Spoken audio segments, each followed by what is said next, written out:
Assalamu alaikum wa rahmatullah. Good morning, everyone.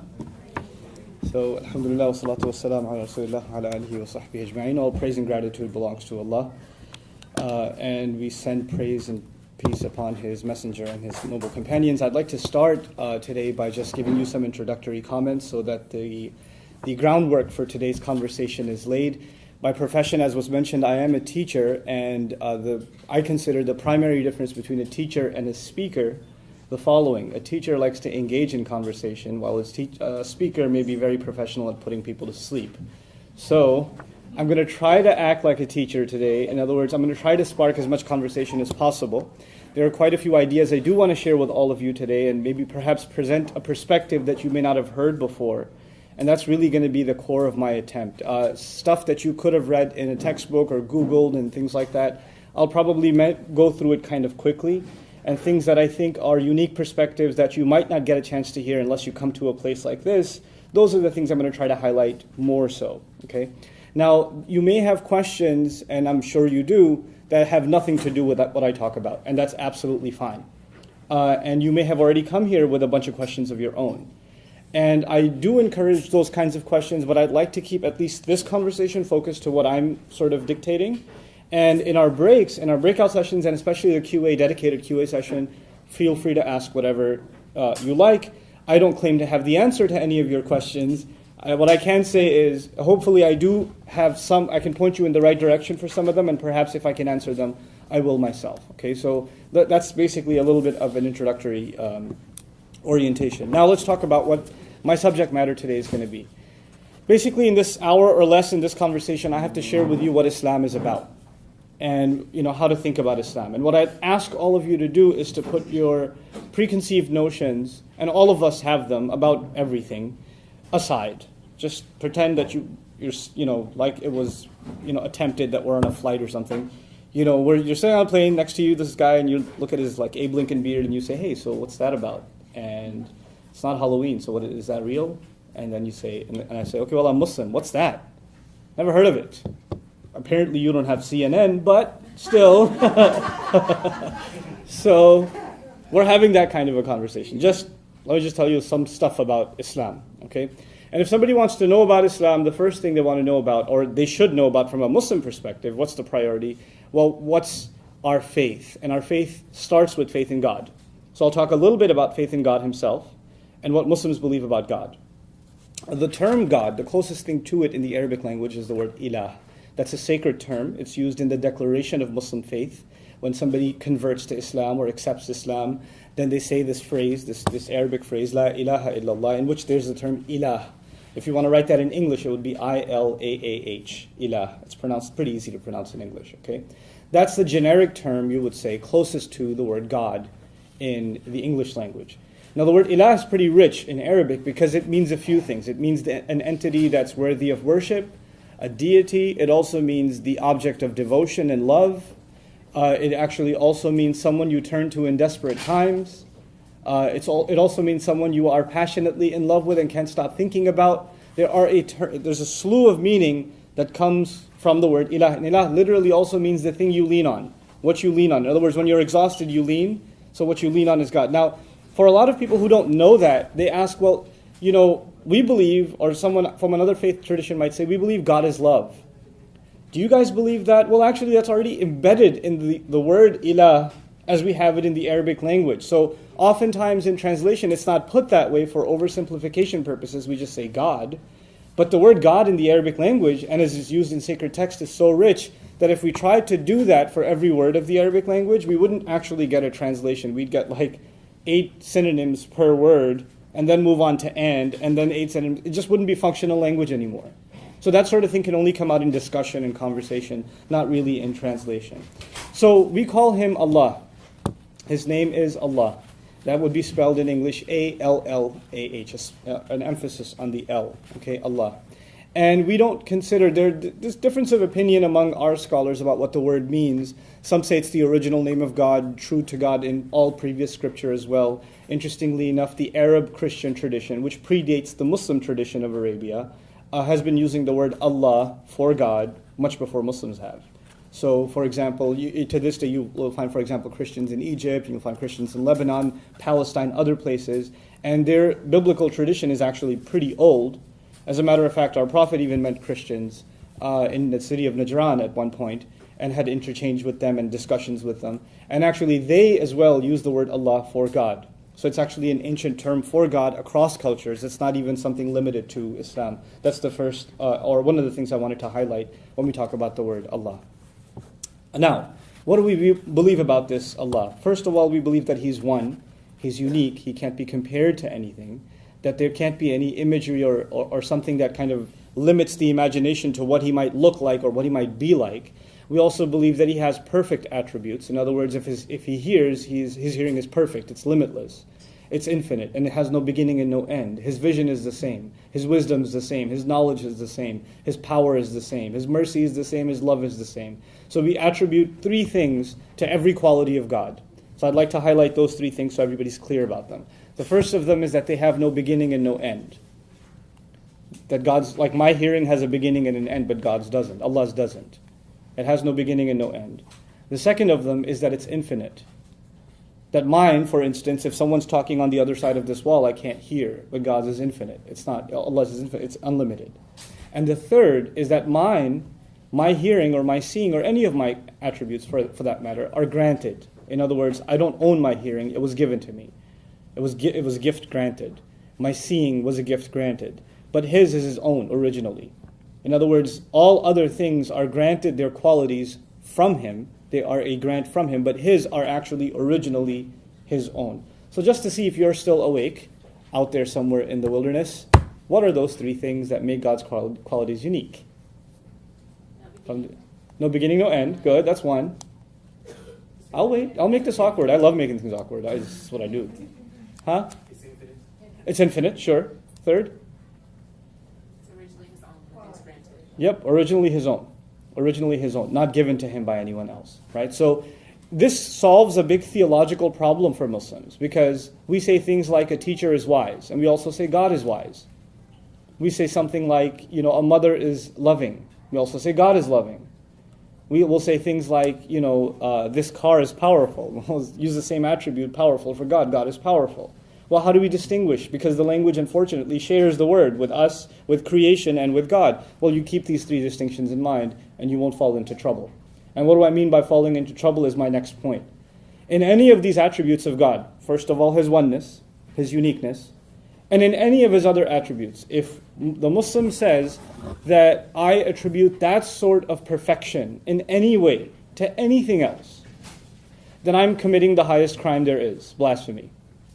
That to the Muslim is blasphemous. You don't attribute that sort of perfection and that sort of limitless power in any way, shape, or form to anybody else except Allah Himself. No one else gets that. Everyone else, that, for example, life, the living. So God's life is infinite, it has no beginning and no end, and it's His own. My life, however, is finite, it has a beginning and an end, and as a matter of fact, it was given to me. Right? So if I attribute eternal life to someone else, that has no beginning and no end, or something like that, then I've considered the act of blasphemy. Now, we don't use the word blasphemy in Muslim tradition much. Even Muslims from different cultures use the same Arabic word. And that's another tangential point, but only 18% of Muslims on the planet are Arabs. 82% or more, roughly, are non-Arabs.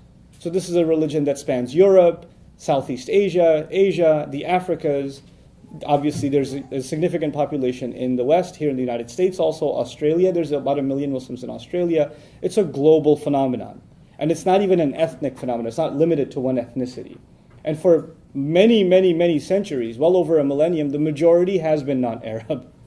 So even though it started in Arabia, the majority of the people that carry the religion, with no political ties to Arabia even, have actually been non-Arabs. Okay? So this act of blasphemy, of attributing something that equates something else to God, is called shirk. I'll spell that out for you too, S-H-I-R-K. So nothing worse for a Muslim, from his faith perspective, nothing worse than shirk. S-H-I-R-K. Sounds like Shrek, so that's easy to remember, right? Nothing worse than Shrek for Muslims. That'd be confusing. But anyway, so that's the first thing about God. His perfection in every possible way, and how we're not supposed to be doing shirk. But that still doesn't answer a very important question. What do Muslims think God wants from them? What do they think God wants? What's their purpose in life? Why do you put them here on the earth? What are they doing here? So a few things that I want to highlight that, again, I think are unique perspectives. Some of these things you might already know, some you may not. So I'm going to just kind of bullet list them, and so you have kind of a concise view of how we see things in our faith tradition as far as our relationship with God is concerned. The first of them is our purpose in life. Our purpose in life is to find God in ourselves and to engage in a continuous struggle to submit to His will, to accept the fact that we were brought on this earth, and the greatest joy we will ever find is to actually be in servitude to Him. If we can find that willingly ourselves, then we have found our purpose in life.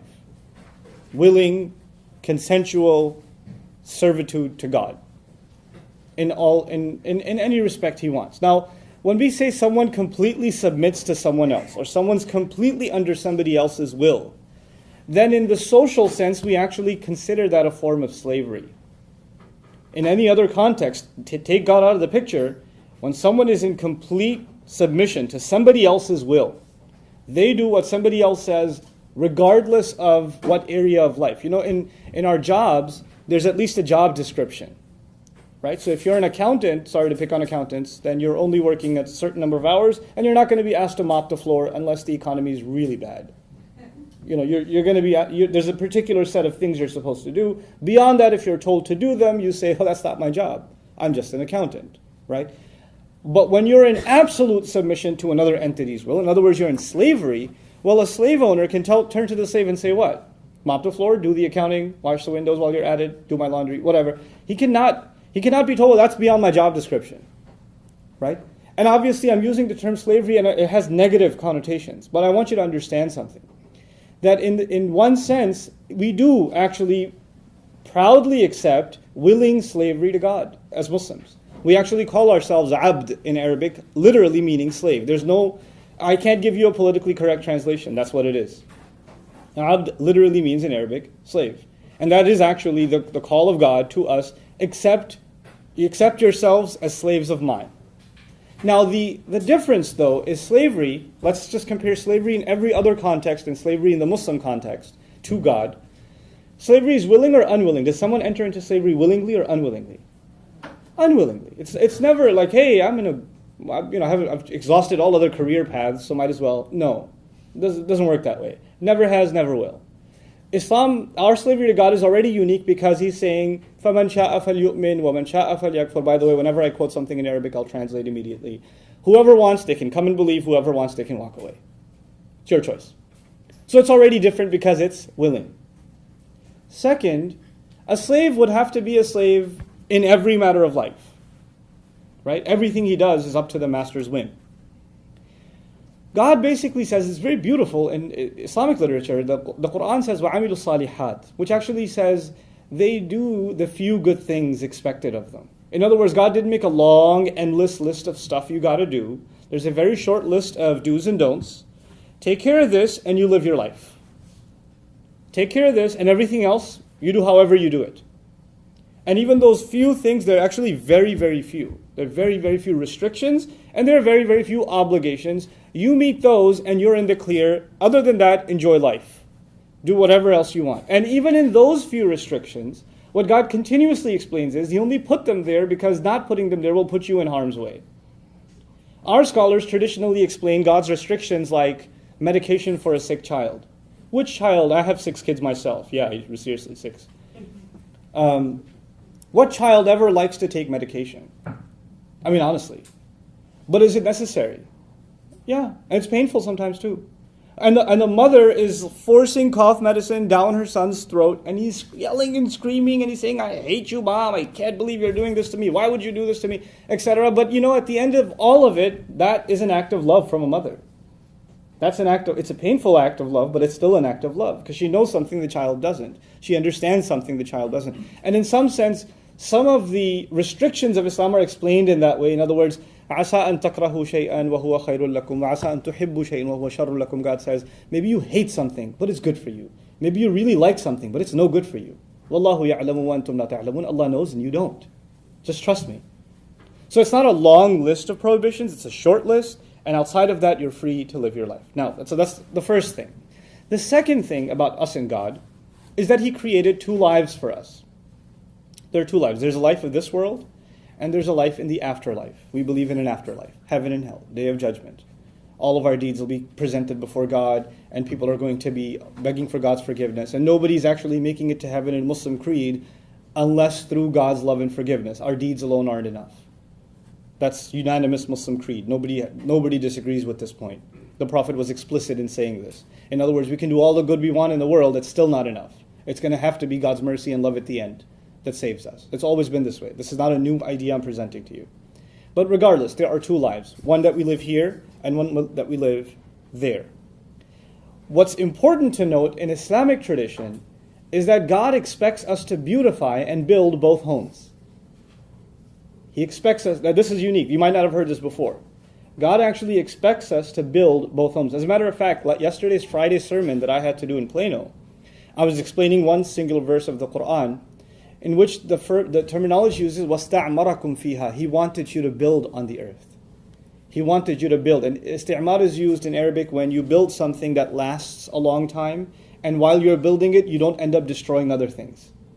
In other words, you build what you would call in the modern sense sustainable societies, eco-friendly societies, societies in which the few that are building major corporations and cities are not doing so at the expense of others that are being economically manipulated, right? So the idea of building something that anybody can benefit from, right? And so God goes out of His way in the Quran on countless occasions. It's really hard to put a count on this, to describe how beautiful the earth is, to describe how gorgeous mountains are, what a joy rivers are, what a great thing even, the desert Arabs didn't have a lot of that stuff. So he'd even talk about camels and how awesome they are. And the stars, because they really didn't have much else to look at, right? So at least the stars are pretty cool. So you talk about the stars. Even you can find beauty too. Even you can find beauty, And so you talk about these things to let us know that the life of this world, worldly existence, is not a curse. We're not damned here. We're blessed here. We're blessed here. Just stay away from these few restrictions, abide by these few regulations, and this world is beautiful. And your job is to make it beautiful and build it. And now, of course, when you build something, when you ask your child, I ask my child, hey, build me a castle. He says, buy me the Legos first. You can't build something until you have the ingredients, right? So he says, وَجَعَلَ فِيهَا أَقْوَاتَهَا in the Quran. He put in the earth all of its inherent powers. In other words, all you will need to make this world a beautiful place for yourself and others has been put in this earth. And human civilization has been here for quite a long time, and we've had resources enough for everybody. Now, it may not seem that way because of the varying economic situations of many countries, right? And economies, and the first world, second world, and third world, and all of that, right? But from the faith perspective, we believe actually there are enough resources for all human beings to live well on this earth and live in a healthy and a fair way. Okay, so that's our faith perspective on life in this world. You don't choose the next life for this life. You don't abandon the concern for the next life for this life either. You balance both of them. In other words, we live a spiritual existence while being involved, greatly in this world at the same time. So there's nothing materialistic for a Muslim in, for example, running a multi-million-dollar business. There's nothing wrong with that. However, there is something wrong if that's his goal. So that's the other subtle point. So you can engage in this world, but it can't be your goal. Your goal is higher. Your goal is to do something that benefits others. And your goal is, if you really want to build a home, your goal is to build your real home in heaven. And so all that you do here is only a means to get there. Okay, so do a good job and enjoy it while you're doing it here, but make sure you're building your next life. And what's the easiest way to build your next life? This is another important Islamic concept. It's the concept of what's called sadaqah jariyah, continuous charity. Now what does that mean, continuous charity? It actually means if I leave a good legacy behind, I'm only going to live so many years. I don't know how long I'm going to live. If I can do some acts of good that actually live longer than I do. For instance, I go to a desperate location where education, for example, is a desperate need, and there aren't any resources. And I help set up a school. Let's just say, hypothetically speaking, I help set up a school. And the school takes off, and now, children are getting a good education, and they're building a better and better society for their, for the next generation. And this school takes off, and it goes on, it's now 200 years old. I left the world a long time ago. But every student who graduates from that school and does something good in life, I have a share in. I get commission out of that. That's called continuous charity. The Muslims are supposed to build their afterlife, not just through good works of their own, but to to invest in opportunities of continual good. And that's how we see preparing ourselves for the next life. Like my motivation to teach, for instance, I was not originally a teacher. I wasn't even a public speaker. I was a nervous wreck when I have to speak in front of people. But this last month I had to give a sermon in front of 15,000 people in Malaysia. That was pretty nerve-wracking. But I've pushed myself in this direction, and my teachers did also. And one of the most motivating instructions or teachings from our religion that pushed me in this direction was a saying of our Prophet, in which he said, Sallallahu Alaihi Wasallam, خَيْرُكُمْ مَنْ تَعَلَّمَ الْقُرْآنَ وَعَلَّمَهُ. The best of you are the ones who learn the Qur'an and teach it. The best people are the ones who learn this book of inspiration and give this inspiration to others so they can do awesome stuff. That's what I've been doing for the last, 12, 15 years. I lost count. That's what I've been doing. I also feel in our next session, not this session, but our next session, I'm going to talk to you about how I believe the Quran, one of the most popular books on the planet, like it or not, most popular book on the planet, most well-read by many statisticians, and if not the top, then up there, even if you disagree with the statistics, is actually one of the most misunderstood texts in world history. One of the most misunderstood and underestimated, overlooked, by Muslims and non-Muslims. And I'm going to highlight some of that stuff to you in our next session. Like what do I mean the Quran gets overlooked? Or some things in it just people don't even know it's there. Right? So we'll talk about that in the next session. Anyway, coming back to God's expectations from us. The first one was just a few restrictions. Don't do blasphemy. That's one expectation from God, right? The second one is build a good home here so you can build a good home there. And how do you build a good home here? By making sure you do things that benefit not just yourself but others. This is a fundamental concept in Islam. As a matter of fact, this really beautiful tradition in our history where, we believe that, there are sayings of the Prophet about the end of times and when there's going to be great war and catastrophe. The biblical, version of that is the Armageddon and all of that sort of thing, right? So major catastrophic events happening in the world. And the Prophet said when the Antichrist shows up, and we believe in the Antichrist too, when he shows up and one of you is busy planting a seed. Now, the companions of the Prophet are sitting there listening, the Antichrist has just shown up. The devil manifest. It's come out. Great war is coming. And you were just busy in your backyard doing what? Planting a seed. What should you do? Drop it and run? He goes, no, finish planting the seed. He said, finish planting the seed. Now what does he mean by that? He means don't be overwhelmed by world events. Things are looking pretty bad in the news, and they're going to look worse and worse and worse. And you're going to think, what is my insignificant good deed going to matter? Who's going to benefit from that? Don't underestimate the power of good. Just do it. And you may not even live to see that tree. You may not even live to see it. But the fact that one day that tree might grow, and somebody might sit in its shade. Somebody else might eat from its fruit. Somebody else might take from that fruit and take one of its seed and plant another tree somewhere else. You don't know how this will benefit others and therefore yourself in the afterlife. So don't underestimate it. Right? So we value all good things and we don't get overwhelmed by the negative forces around us. The negative forces in the media around us. For a lot of Muslims, they get overwhelmed. Muslims are getting bashed in the media all the time. I'll give you a crazy perspective. So I went to Qatar in the Gulf states. Some of you might know where that is. So I went to Qatar recently and I was talking to Qatar TV. And they have this weird impression of what life must be like for Muslims in America. Because the only thing they have in the news from America about Islam is, let's burn a Quran, or, somebody flushed it down a toilet, or, Guantanamo Bay, or whatever. They have these weird, that's all they have. They have no other image of what Muslims are like in America. So I'm sitting with this anchor, a TV anchor, who's a British man himself, and he's like, so, life for you lot. You've got concentration camps, do you? was like, what? What are you talking about? It must be really hard being Muslim in America. I was like, I live in Texas. It was just like, they let you? I had a great kick out of that. You know what's crazy? To them, I'm actually an ambassador of the United States. I have to tell them what life is like in America. Go figure.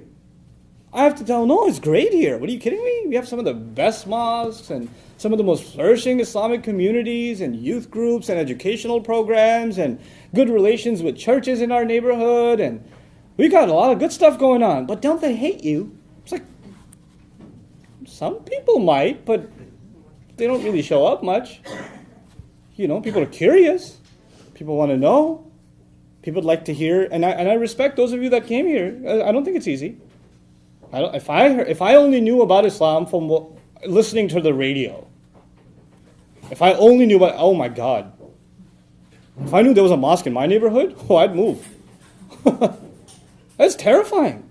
So the fact that you're here to me is an act of bravery, honestly. But at the same time, I think there needs to be more acts of bravery. Oh, it's okay, baby. Okay, it happens. I'll wait, it's too distracting. It's okay. So what I was going to say, you know, I stop and give kind of moms their due because my kids do that all the time in the middle of my speeches. So it's all good. What was I talking about though? God, I forgot. Bravery.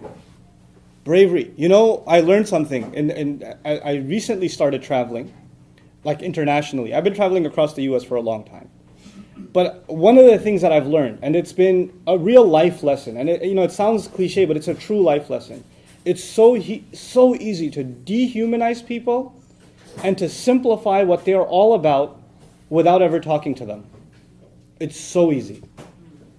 For God's sake, you could just say, oh, all of them are like, and you can fill in the blanks yourself.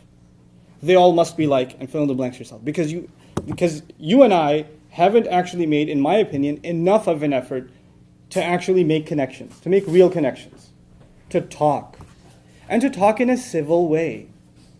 You know what? A lot of times what you see on talk radio, or what you listen or hear on talk radio or see on TV, that's not how normal people talk. That kind of overly aggressive, I'm going to shove this in your face, I'm going to put you down, I'm going to show people how evil you are. That's not how normal people engage in conversation. So a lot of times we hear so much of that, we figure the only time we're going to talk to the other is we're going to talk in that way. Right? That's not healthy. It's not normal. You know? We want to be able to have normal conversations. And we should be able to have perfectly fine disagreements. I'll tell you a really cool story from last week. A person I don't know came to me from McKinney. You guys know where McKinney is? It's almost Mexico. No, I'm kidding. But he came from McKinney. He drove all the way from McKinney to my office in Irving. Wanted to see me. He says, I've seen your YouTube videos. I wanted to talk to you. Sat me down. We're sitting down talking. He goes, well, you know, I became Muslim about 10 years ago. And that's around the same time that my wife, who was Muslim, converted to Christianity. We hadn't met each other yet. So they met each other in college. And they got married. And around like 5 months after, he became a Muslim from Christianity, and she became a Christian from Islam. And they got married. Okay? And they have, 3 kids, and they're living together, and he's very devout in his Islam, and she's very devout in her Christianity. I mean, her dad went on to become a pastor, and her brother's becoming one too, and they're very devout in their Christianity. And they talk about their faith all the time, but they never fight. They talk about their faith all the time, and their disagreements. But they never fight. And he, as a matter of fact, for the last 10 years has been going to church with her. He doesn't join the worship service, the prayer service. He'll listen to the sermon every single week. Everybody at the church knows the guy. Everybody. And I hear that and I say, man, people need to know about people like you. Because we think that these conversations in a civil way, in a friendly way, can't exist, much less to imagine that they exist in a civil way inside one loving household. That's crazy. That's unheard of to me, but it's happening. There are real people that are having those conversations. So if that can happen inside one family without conflict, it can certainly happen in our communities, right? Now coming back to Islam itself, perspective, I figure. Drop it on you guys. That's a really old iPhone ringtone, by the way. It's really time to update that. That's when the first one came out. Seriously? Okay. Anyway. So, this world is, I mentioned already, this world is not a punishment. It's a place to live a wonderful life, right? وَجَعَلْنَا لَكُمْ فِيهَا مَعَايِشْ. The Quran says we put means in here for you to live well. I already mentioned that to you. Now a little bit about Muslims discussing with people of other faiths. What does God tell us about how we should interact with people of other faiths? This is, again, I think, going to be a unique perspective. I think. I didn't hear it enough. Not from others. So I have to share this with you. So there are two perspectives in Revelation.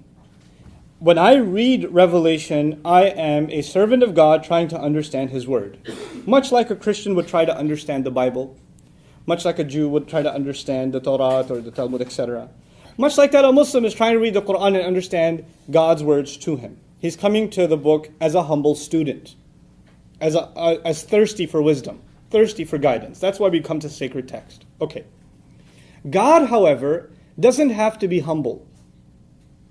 God's not humble. God's all-powerful. We have to be humble. God's the authority. He can speak how He wants. And He speaks from a position of authority.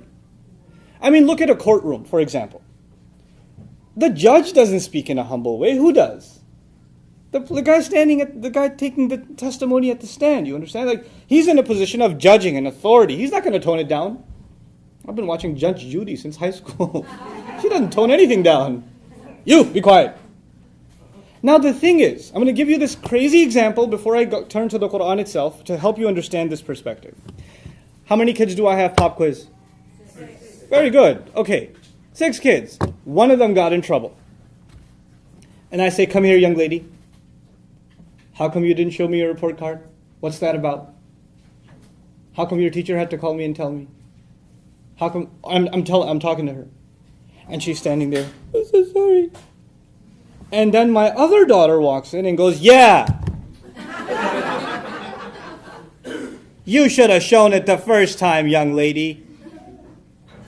Now at that point, who's also in trouble? Excuse me? When did you become me? Who do you think you are? I speak from a position of authority. And just because she agrees with me or she's my daughter, we have a relationship, does not grant her the same what? Authority. It doesn't. Revelation speaks from authority. The reader of Revelation is not granted that authority. You understand? Now let's talk about an example. God in the Quran finds, for instance, and I'm not going to wash it down for you, I'm just going to tell you like it is. God in the Quran, for instance, teaches Muslims that attributing a son to God it angers Him. It's beneath Him. That having a child is a quality of creation, and those who say it are engaged in blasphemy.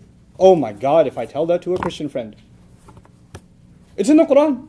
I can even cite the verses for you, chapter 19, read the ending. Have fun. Now here's the thing. Here's a story from the prophetic times. Just to put things in perspective. A group of Christians heard that a man in Arabia is claiming to be a prophet. Claims that the angel Gabriel came and gave him revelation. And it confirms previous scripture that was given to Moses and Jesus. And talks about all previous prophets that of notice. And especially Arab prophets that aren't even mentioned in the Bible. And says that it's a confirmation of all previous scripture, and he's claiming that this revelation, for all those who have previous scripture, will find confirmation of their truth in it.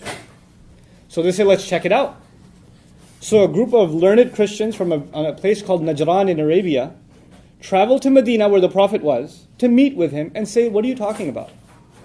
We're Christians. We believe in revelation. What is this thing you call revelation? Let us see. Now, they didn't have hotels back then. Those are some really squeaky chairs. Hold on, let the squeaks end and then I'll talk. Because this is a fun story, I don't want you to be distracted. Okay. So these Christians came and they want to engage the Prophet and his claims in dialogue. They didn't have hotels back then. Guess where they stayed for the few weeks that they were in Medina? In the mosque. They were kept in the mosque. They were guests of the mosque. And they were to pray. because these are obviously people of religion, people of faith. So on a daily basis, they are going to engage in their Christian acts of worship. Guess where they prayed? In the mosque. By the Prophet's dictate. And guess who they prayed to? Jesus. Openly. Out loud. The companions of the Prophet hearing Jesus being prayed to where? Inside the mosque. Inside the mosque. And the revelation itself says that when anyone says, Ar-Rahman, the most loving, merciful, took a son, the heavens shake.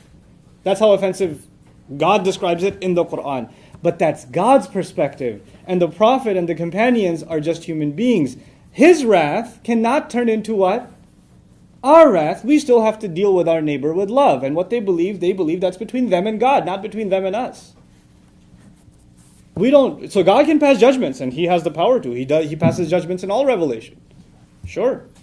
You can disagree with those judgments, and they may be up to discussion. But the fact that we don't have the authority to take that rage and convert it into ours, that's important. Because that to us is blasphemy. Because now you're saying, I share in God's control, in God's authority. Unfortunately, there are people who read God's word in other religions too. And they don't understand this very important point. They start drawing from the authority of God and start exacting that authority for themselves. It's a very tragic thing. And it leads to a lot of hateful speech. All right. Will do. So, when we study the Quran, we study it from the perspective of humble students, was my next point. We understand the Quran from the perspective of humble students, not from a position of judging others. That's up to Him. Let His revelation judge, between you and Him, you work that out. That's not my domain. That's not what I'm there for. Does Islam preach respect for other faiths? A funeral service was passing by and the Prophet was sitting. It was a Jewish girl who died. He stood up. When he stood up, the companion said, "Why are you standing? It's a Jewish girl." And he said, "Is she not a human?" And he was teaching them. "Is she not a child of Adam?" And he stood up. And he made them stand. Out of respect. The religion it teaches respect for others. It even teaches respect for people who act ignorantly, who act or say hateful things. A man shows up to the prophetic mosque. The Prophet's mosque now is one of the most grand structures and most revered, sacred sites for Muslims in the world. At the time the Prophet was still there, a man walks into the mosque, goes in a corner and starts urinating. In his presence. The companions get up and are about to tackle this guy, and he says, "Wait, let him finish." And the guy finishes, and he's walking away. And he pulled him to the side and said, "My dear brother, this place is sacred, we pray here. It would be wise to not do such a thing here in the future, if you could." Nothing else. The guy became Muslim. Because there's a way to deal with others. Now, why am I sharing these stories with you? Because we're living in times of very low tolerance. We're living in times of very, very low tolerance. The first thing needed, when you want to understand someone else, is you have to humanize them. You have to see them as a decent person. You have to see them as a fellow, not just a fellow human being, in our case, even fellow citizens. People that have the same concerns. People that want the best for their neighborhood, their city, even their country. If you don't see them that way, there's no point in conversation, because the preconceived notions can override any hopes of civil conversation. They override them. They undo them. And so these are a few things that I thought were priority in highlighting in our conversation today. Of course, Muslims pray 5 times a day. We fast in the month of Ramadan. We have this really, really cool ritual called the Hajj. I'd love to tell you all about it.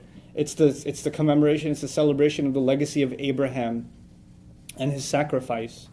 Right? Those of you that come from Judeo-Christian backgrounds believe in Abraham and his sacrifice, of the many sacrifices he made for the sake of God. We have this yearly worldwide convention that celebrates his sacrifices. It's called Hajj. We go and we sacrifice animals in the millions and give them in charity in Mecca. We actually go around, if you've seen pictures of Mecca, that house we believe was built by Abraham. The animals we sacrifice are actually a commemoration of the alternate sacrifice he made. We give the animals in charity. And then on top of that, we pass by these three places and we pebble. There are three monuments, we pebble them. They're considered pebbling the devil.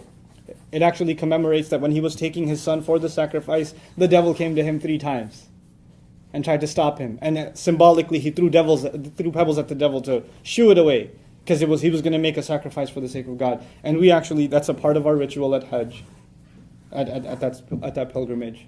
So actually, Abraham is a really heavy figure in Islamic discourse. We consider ourselves a very Abrahamic faith. Abraham is a very, very, very big deal. And Muhammad himself, may peace and blessings of Allah be upon him, is a descendant of Abraham from the line of Ishmael, which is another fun conversation. But anyway.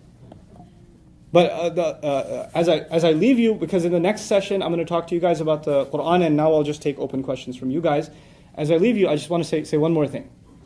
Most people don't know. The most talked about person in the Quran, is Moses. Moses is a really big deal to us.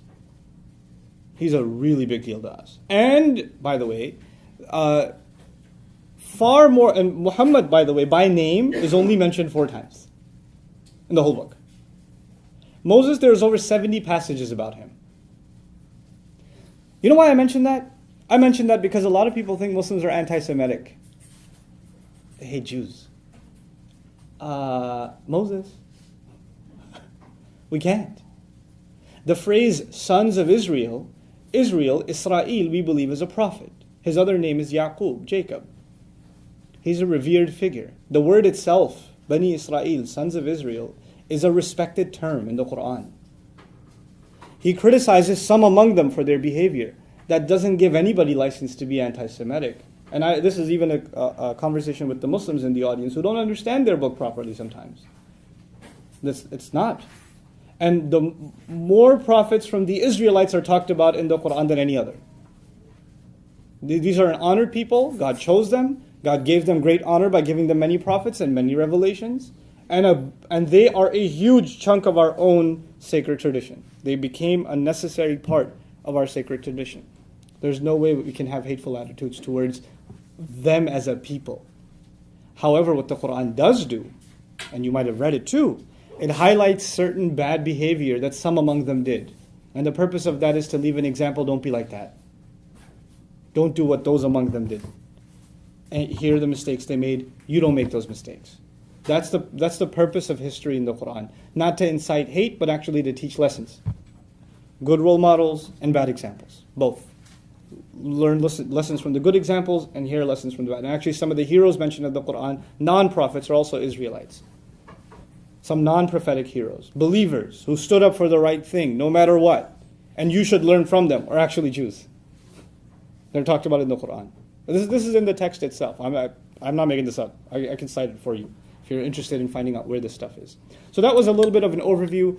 You are totally free to ask questions, and hopefully they have to do with some things I talked about, but if not, you can just, if you're curious about something else, and you'd like at least my perspective on it, I can share that with you. Yes? Okay, sure. I hear what you say about wanting to really devote your life to Allah and to be like a servant and something.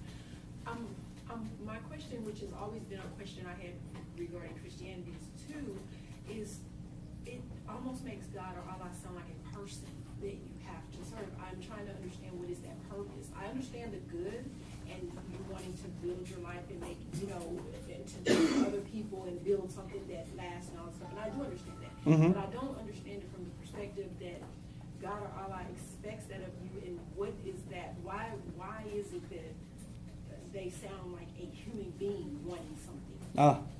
Great question. So her question wasn't very loud, so I'll repeat it. But, when we talk about the expectations God has of us, it almost makes him sound like a human being having expectations. And a lot of the attributes we describe of him, like love and, mercy and things like that, they seem like human attributes. And there are reasons for that. The first reason for that is actually that human qualities of love, mercy, pursuit of knowledge, wisdom, justice, all of these things are actually inherent qualities in us that reflect what God gave us of him. Because he put of his the special thing, he created the ruh, which is in English translated the soul, into us. Now, and it resonates with us. Now, we don't believe that God is a human or human-like, but we do believe in a personal God. In other words, a God that speaks to us, a God that loves, a God that wants, a God that even hates. He hates certain things. The Prophet would tell us he likes 3 things, he hates 3 things. God hates 3 things. Like, just hearing something and passing it on without verifying, he hates that, for instance, right? So there is that personal relationship. It's not a philosophical entity of some kind of divine being or unique, powerful being that's machine-like or, apersonal. It is a personal God that, in fact, we believe in. And that personhood of God where he, directly communicates with us and expresses his expectations to us, and even I consider his love to us through his word, it just pours out of the text. It pours out of when he speaks to us directly. And that in the Quran session, I'll share some of that stuff with you. And I think that'll become clearer. Sure? Me? Yeah, you and then you. Yeah. Okay. I want to read, I'll stand up. especially about the word tolerance. And Sure. This is a question consult because I come from a Catholic background. Okay. As a former Catholic, we know that there is a world authority that is called the Pope.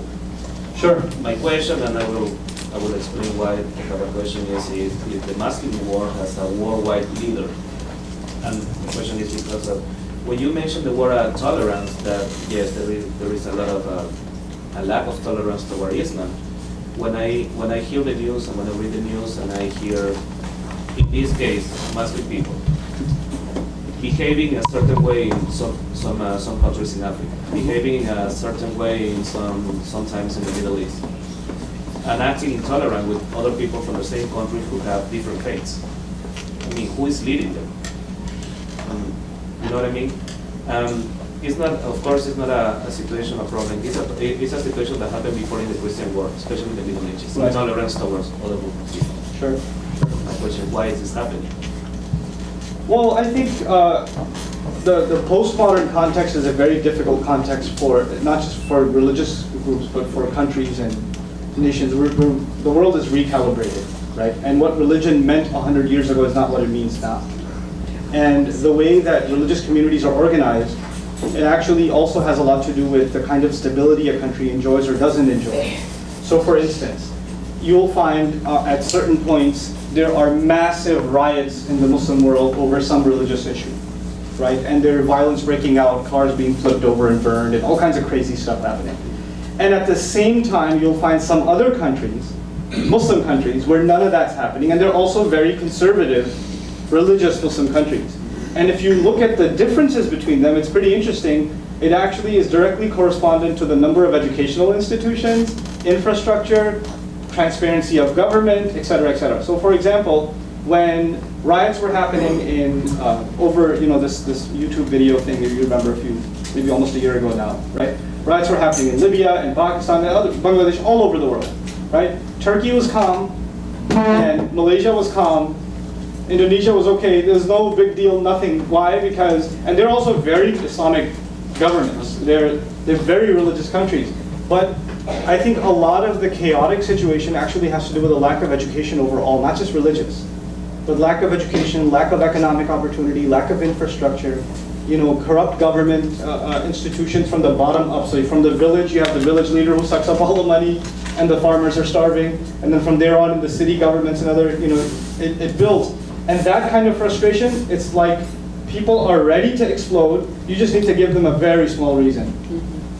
And it goes on fire. And this is really, and it's continuously happening, right? It's continuously happening for this reason. Like the Arab Spring, there's a lot of talk about the Arab Spring, right? And what it means and how it's going on. Look, the undercurrents of the Arab Spring are not religious. The undercurrents of the Arab Spring are, you have dictatorial governments that have been economically suffocating their people for a long, long, long time. And things like freedom of speech, freedom of the press has been suffocated for a long, long time. There's only so much before it boils over. There's only so much. In the Quran we learn, interestingly, that the Pharaoh, who enslaved who? You guys should know this. The Pharaoh enslaved who? Hebrews. The Hebrews. The Pharaoh in the Quran actually is deep inside afraid of the Hebrews. And We're like, what? He's enslaved them, he's got them on lockdown, he can slaughter them when he wants. But he's afraid of an uprising. He's afraid of an uprising. The people you oppress the most are the people you're scared of the most, actually. Right? So that's on the political front, but that does make for some pretty interesting conversation. I'll take a written question, and then I'll take your question, sir. So there was a question. Is it true that you pray to both evil angel and God angels? So why would you pray to evil in your faith? Do you believe God is a schemer? No, we don't pray to angels, and we don't actually believe there are such a thing as evil angels also. And we certainly don't pray to angels. We believe angels are servants of God in some sense like we are. And they carry out God's commandments, so we don't pray to them. The only one we rely on and pray to is God himself. Do we believe God is a schemer? The Quran's response to that actually is وَمَكَرُوا وَمَكَرَ اللَّهُ وَاللَّهُ خَيْرُ الْمَاكِرِينَ. It's beautiful. He says people who scheme evil make their plots, and Allah makes a plot to undo all of their plots. So we learn in the Quran on multiple occasions that God does extensively and secretly plan against enemies. That's only when they have an elaborate plan. You know, and then at the end of it he says, "Wallahu khairul makirin," and God is the best of all planners. At one time, Jews, Christians, and Muslims lived in peace, harmony as readers from the book. When was this? What happened? Well, it wasn't that long ago. I mean, I had one of my teachers is Palestinian. He comes back and forth from to the U.S. He teaches a little bit and he goes back. He's about 60 years old. So he was living in Jerusalem pre-occupation. So before the occupation, he was living there. And his neighbors were Jewish and Christian. And they got together for tea every morning. Then the bell rang for the church. And then the Christian friend would go pray there. And the Jewish friend would go to the synagogue and pray. And he'd go to the mosque and they'd come back and play chess together. And this was the life. I mean, can you imagine? This seems like some hypothetical, crazy fantasy world where Muslims, Jews, and Christians were hanging out with each other in the Arab world. Are you insane? Yeah, this was actually happening in 60 years ago. This was our world. This is not some ancient times that are long gone. And if it happened then, it can happen now. It can. It's just we think these things have become so difficult, and I honestly think it's a direct result of alienation. People don't actually talk to each other. People don't talk to each other. You'd be surprised how many barriers that breaks. Anyway, so yeah, what happened was stuff. How do Muslims or Islam view homosexuality? It's a good question. Why do you pray 5 times per day? Shouldn't people pray simultaneously? I'll address both of these, okay? So why do we pray 5 times a day? We actually pray at least 5 times a day, and we pray spontaneously all the time. That hopefully answers that question. So you got to meet a minimum requirement. Okay? You meet a minimum requirement, you show up, and you report back to God after a few hours and say, hey, Lord, I did this. And you recite his revelation, stand in front of him, drop everything else, refuel like a car, then go back out there. Then engage the world, and a few hours later come back, talk to him again, drop everything else, refuel, go do it again. So that's 5 times a day. And we do, as a matter of fact, pray spontaneously all the time. All the time. And on top of the spontaneous prayers, we have even situational prayers. A prayer to enter the mosque, to leave the mosque. A prayer to go into the bathroom to seek refuge from filth. A prayer when you leave the bathroom, to thank God for leaving your body of what would have been harmful to it. Just, we utter words, special words for occasions, just to remind ourselves. They're prophetic prayers for beginning your food and finishing your food, putting clothes on, buying new clothes, entering into a store, walking out of a store, going to work, getting in your car, getting out of your car. They keep coming. So many questions. Okay. So what was the other thing? Homosexuality. Islam gave us the right, Muslims the right, to judge behavior, but not people. Who gets to judge people? Allah does. That's it. Done deal. He says, our revelation believes homosexuality, the act itself, the final act itself is wrong. The tendency itself, the Quran is silent on. It didn't give a position on when somebody has those feelings and somebody has that thought and they're fighting that urge, etc., etc. then actually, historically in Islam, there have been counseling even 1,000 years ago. There were people who reported to have those feelings, and they were given the counsel to fight their urges, but not engage in the act itself. The act itself is considered evil, and it's considered the same as fornication, an act outside of marriage. So Islam has a pretty strong stance on that too. That is not to say that if somebody, a homosexual sitting in the audience, that I'm going to judge them. I don't have any license to. I have no such license. And that's really that line that so many people fail to draw. So many people fail to draw. Look, and there are things Islam says, many Muslims, for example, in the United States aren't very practicing. Right? They don't really practice a lot of the regulations I talked about. The few of them, they don't practice them. But that doesn't change the fact that those are the regulations. So if I was asked to talk about Islamic regulations, I wouldn't say, well, maybe I shouldn't talk about this to a crowd that's not that practicing, they might find it offensive. No, you can do what you want. That's not my business. My business is to tell you what it says. You decide what you do with that. That's not me, But that is its stance. We do not condone the homosexual act itself, and it's talked about in the nation of Lot is mentioned in the Quran, and that discourse with the angels, that story. I think the biblical narrative is there too. That is in the Quran. Sure. Please provide citation of Beautify This World that you mentioned earlier, Surah number 7. Surah number 7, first 2 pages somewhere. I'm not digital, but I can pull it up for you if you come to me after the break. Could you elaborate on your understanding of evil? Where do you believe evil comes from, and what do you understand Satan to be? Satan is a jinn.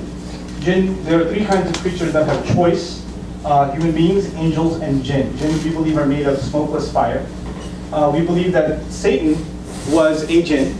The difference between angels and the rest is that angels obey God unconditionally. They are creatures of light, and they obey God unconditionally.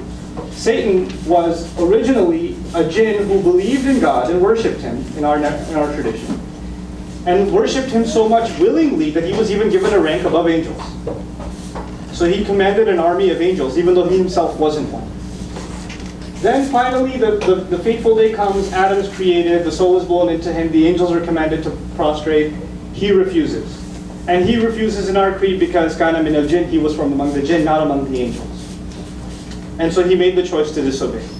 Now he then, from then on, commands an army of 2. An army of jinns. Not all. Some jinns are Muslims. Some jinns accept the faith, because they are creatures of choice also. And an army of people who don't even know he's controlling them. So he's got 2 that work with him, that are both talked about in the Quran. We believe that about evil, it's not something that's talked about in the Quran as a separate entity. But we do say, وَالشَّرُّ لَيْسَ إِلَيْكَ. We don't attribute evil to God ever. In the next session, I'll talk to you about how the Quran talks about evil, and I think it will highlight our stance on evil a lot better. I talked about the good things as well. That's good. Is your God, Allah, considered a loving God? You can answer that for me? Can you answer that for me? Yes. Why? Where do you get that from? Because from the word I gave you in your notes that one of you wrote down. What was that word? Ilah. Ilah. The word ilah, which is the Arabic word for God, actually includes obsessive love and the object of love, and love itself is included in the meaning. And that's not some meaning that you'll find in a modern dictionary. As a matter of fact, that's the classical Arabic meaning of the word. Aliha ila fulan, to be obsessively be in love with someone and to incline towards them.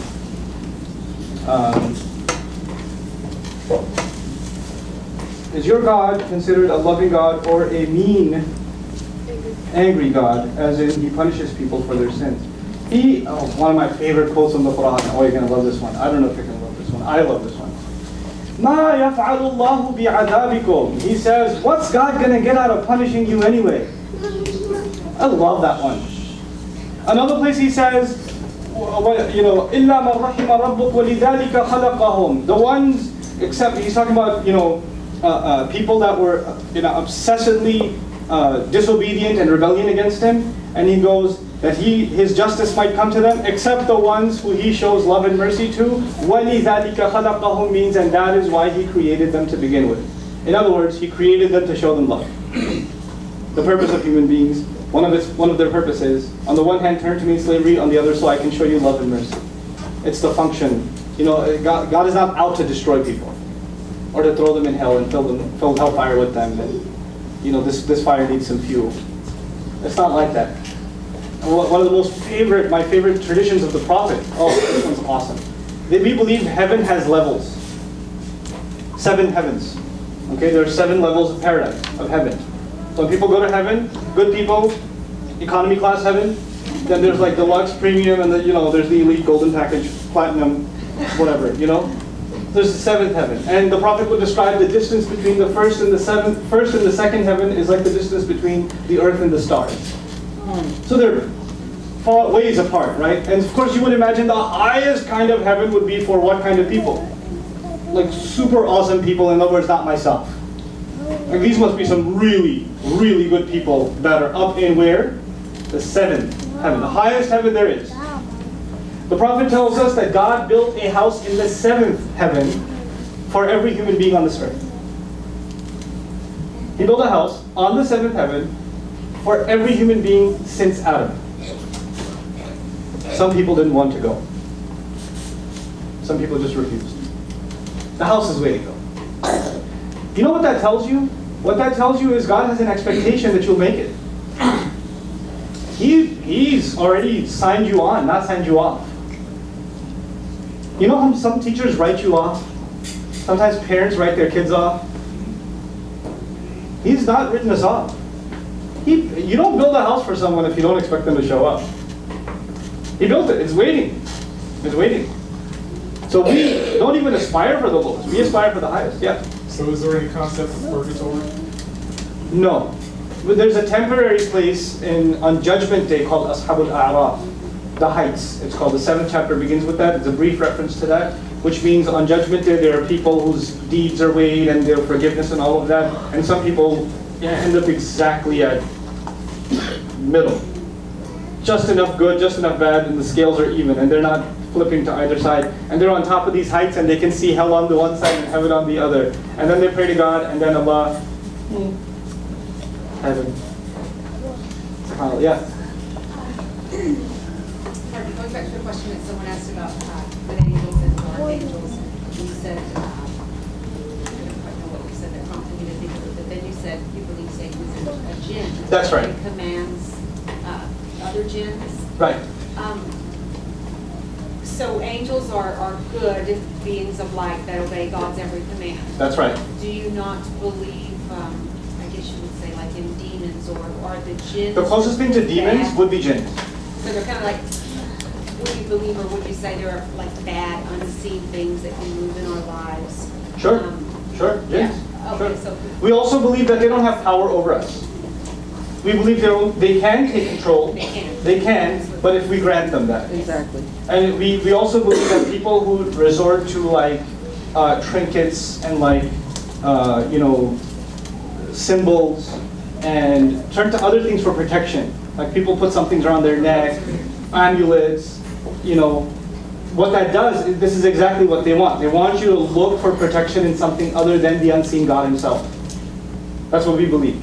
So it's when you seek his refuge, you're safe. When you start seeking refuge in anything else, any object, once I put this scarf on, I'll be okay, or once I pour this on myself, I'll be fine, etc., then you've attributed protection to something other than God. And that's what they wanted to begin with. That's what they wanted, yeah. So I have, in my home above the door, I have a crucifix with the corpus on it. That was my great-grandmother. She was Catholic and she used it. I don't pray to that when I pray, but I mean, I'm not attributing any power to that. It's just a reminder to me. So that goes back to the intention, doesn't it? When something's a reminder, it's just a reminder. When something's there and you look at it and you say, thank God it's there, it's protecting the house, then it's a problem. So it's a matter of, two people could be doing the same exact thing, but their intentions are what changes everything, right? So it's, and our faith, by the way, intentions are everything. إِنَّمَا الْأَعْمَالُ بِالنِّيَّاتِ, the Prophet said. All matters, all things you do are based on the intentions you carry them with. Nothing else has value but the intention behind. And we'll let that be the final word as we break for lunch. Thank you right. so much, Ustadh Nouman.